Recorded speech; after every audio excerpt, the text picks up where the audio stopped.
Welcome to Bhagavad-Gita as it is. We are on the introduction at the moment. Om Namo Bhagavate Vasudevaya. Om Namo Bhagavate Vasudevaya. Om Namo Bhagavate Vasudevaya. Mukam Karoti Vachalam Pangum Langayate Kirim Yat Kripatamam Vande Shri Gurun Deenatarinam Paramananda Madhavam Shri Chaitanyeshwaram Vanchakalpa Tarubhescha Kripa Sindhubhe Evacha Patitanam Pavanebhyo Vaishnavebhyo Namo Namah. So we read about the 4 defects of the mundane, ordinary people. Just to remind ourselves, they are: first is to commit mistakes, then we are all illusioned, then we all have the tendency to cheat others, and we also have imperfect senses. So Prabhupada continues, Vedic knowledge is not imparted by such defective living entities. It was imparted unto the heart of Brahma, the first created living being, and Brahma in his turn disseminated this knowledge to his sons and disciples, as he originally received it from the Lord. The Lord is Purnam, that is all perfect, and there is no possibility of his becoming subjected to the laws of material nature. One should therefore be intelligent enough to know that the Lord is the only proprietor of everything in the universe, and that he is the original creator, the creator of Brahma. In the 11th chapter, the Lord is addressed as Prapitamaha, because Brahma is addressed as Pitamaha, the grandfather, and he is the creator of the grandfather, so Lord is the Prapitamaha. So no one should claim to be the proprietor of anything. One should accept only things which are set aside for him by the Lord as his quota for his maintenance. There are many examples given of how we are to utilize those things which are set aside for us by the Lord. This is also explained in Bhagavad-Gita. In the beginning, Arjun decided that he should not fight in the battle of Kurukshetra. This was his own decision. Arjun told Lord that it was not possible for him to enjoy the kingdom after killing his own kinsmen. The decision was based on the body, because he was thinking that the body was himself and that his bodily relations or expansions were his brothers, nephews, brothers-in-law, grandfathers, and so on. Therefore, he wanted to satisfy his bodily demands. Bhagavad-Gita was spoken by the Lord just to change this view. And at the end, Arjun decides to fight under the directions of the Lord when he says, Karishye vachanam tava, I shall act according to your word. In this world, men are not meant for quarreling like cats and dogs. Men must be intelligent and realize that the importance of human life, and to refuse to act like ordinary animals. A human being should also realize the aim of his life, and this direction is given in all Vedic literatures, and the essence is given in Bhagavad-Gita. Vedic literature is meant for human beings, not for animals. Animals can kill other living animals, and there is no question of sin on their part. But if a man kills an animal for the satisfaction of his uncontrolled taste, he must be responsible for breaking the laws of nature. In the Bhagavad Gita, it is clearly explained that there are 3 kinds of activities according to the different modes of nature: the activities of goodness, of passion, and of ignorance. Similarly, there are 3 kinds of eatables also: eatables in goodness, passion, and ignorance. All of this is clearly described, and if we properly utilize the instructions of Bhagavad Gita, then our whole life will become purified, and ultimately we will be able to reach the destination which is beyond this material sky. Yad gatva na nivartante tad dhama paramam mama. That destination is called the Sanatana sky, the eternal spiritual sky. In this material world, we find that everything is temporary. It comes to being, stays for some time, produces some byproducts, dwindles, and then vanishes. That is the law of the material world, whether we use as an example of this body or a piece of fruit or anything. But beyond this temporary world, there is another world of which we have information. The world consists of another nature, which is Sanatan or eternal. Jiva is also described as Sanatan, eternal, and the Lord is also described as Sanatan in the 11th chapter.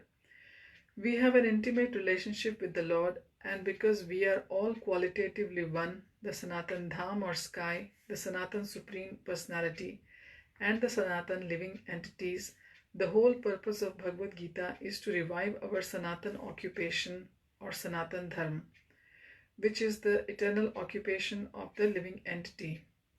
We are temporarily engaged in different activities, but all of these activities can be purified when we give up all these temporary activities and take up the activities which are prescribed by the Supreme Lord.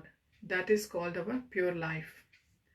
The Supreme Lord and His transcendental abode are both Sanatan, as are the living entities, and the combined association of the Supreme Lord and the living entities in the Sanatan abode is the perfection of human life.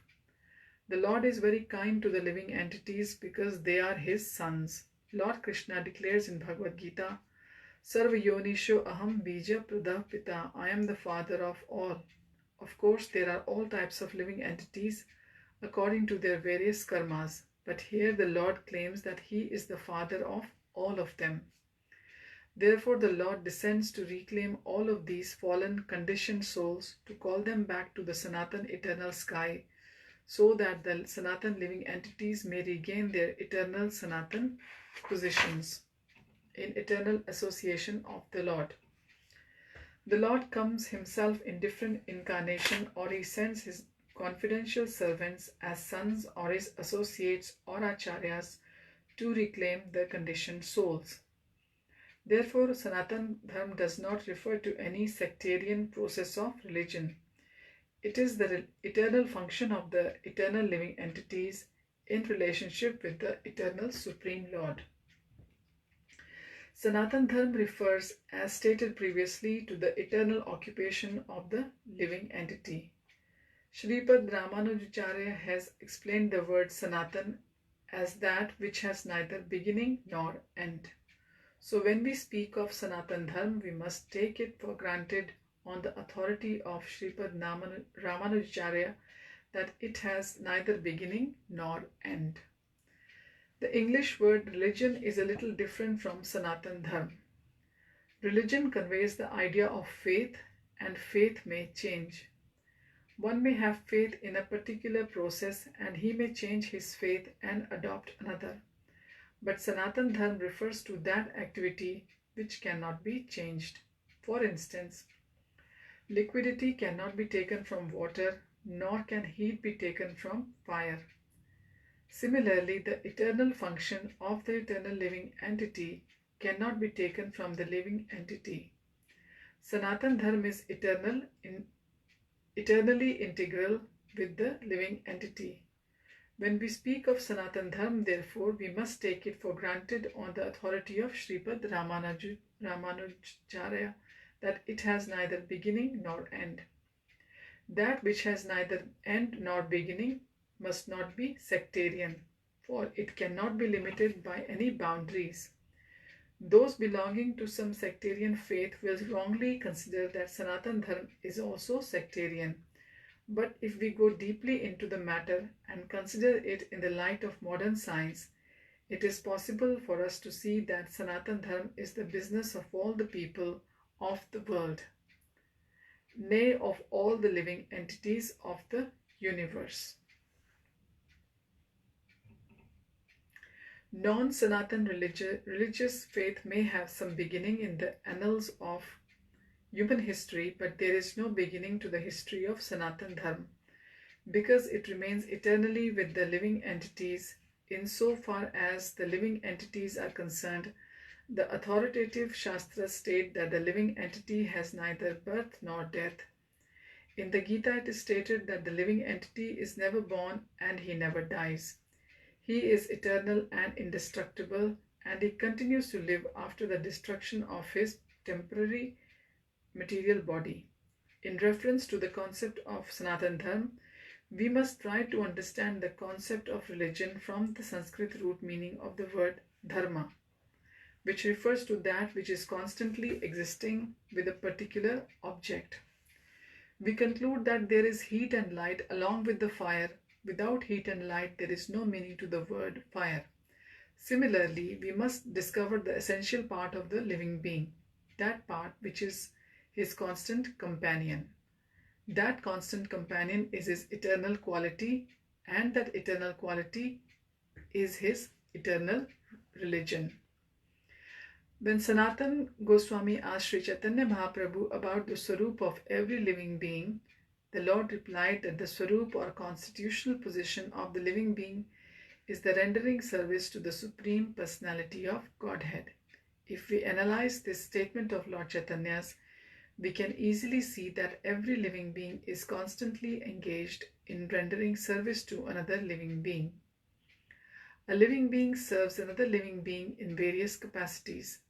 By doing so, the living entity enjoys life. The lower animals serve the human beings as servants serve their master. A serves B master, B serves C master, and C serves D master, and so on. Under these circumstances, we can see that one friend serves another friend, the mother serves the son, the wife serves the husband serves the wife, and so on. If we go on searching in this spirit, it will be seen that there is no exception in the society of living beings to the activity of service. The politician presents his manifesto for the public to convince them of his capacity for service. The voters therefore give the politician their valuable vote, thinking that he will render valuable service to society.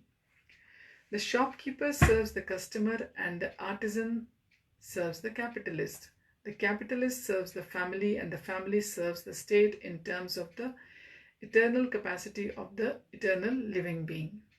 In this way, we can see that no living being is exempt from rendering service to other living beings, and therefore we can safely conclude that service is the constant companion of the living being, and that rendering of service is the eternal religion of that living being. Yet man professes to belong to a particular type of faith with the reference to a particular time and circumstance, and thus claims to be a Hindu, Muslim, Christian, Buddhist, or an adherent of any other sect. Such destinations are non-Sanatana Dharma.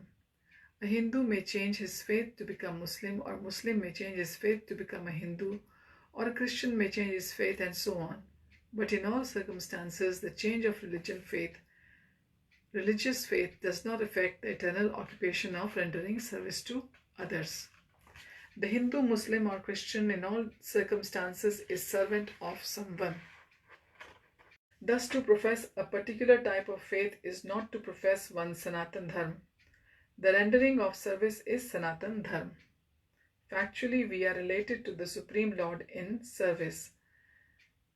The Supreme Lord is the supreme enjoyer, and we living entities are his servitors. We are created for his enjoyment, and we participate in that eternal enjoyment with the Supreme Personality of Godhead.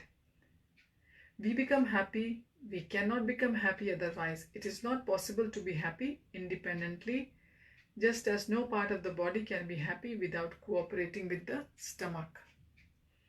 It is not possible for the living entity to be happy without rendering transcendental service unto the Supreme Lord.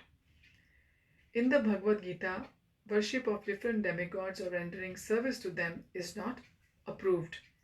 It is stated in the 7th chapter, Kamesh Teshter Ritajnana Prapadyante Nya Devata Tam Niyamam Asthaya Prakritya Niyata Swaya. Those whose intelligence is being stolen by material desires surrender unto demigods and follow the particular rules and regulations of worship according to their own natures. Here it is plainly said that those who are directed by lust worship the demigods and not the Supreme Lord, Krishna. When we mention the name Krishna, we do not refer to any sectarian name. Krishna means the highest pleasure, and it is confirmed that the Supreme Lord is the reservoir of this or the storehouse of all pleasure. We are all hankering after pleasure. Anandamayo Bhyasat. The living entities like the Lord are full of consciousness and they are after happiness. The Lord is perpetually happy, and if the living entities associate with the Lord, cooperate with Him, and take part in His association, then they also become happy. So we will continue from here onwards tomorrow, and I wish you all a very blissful day ahead. Hare Krishna.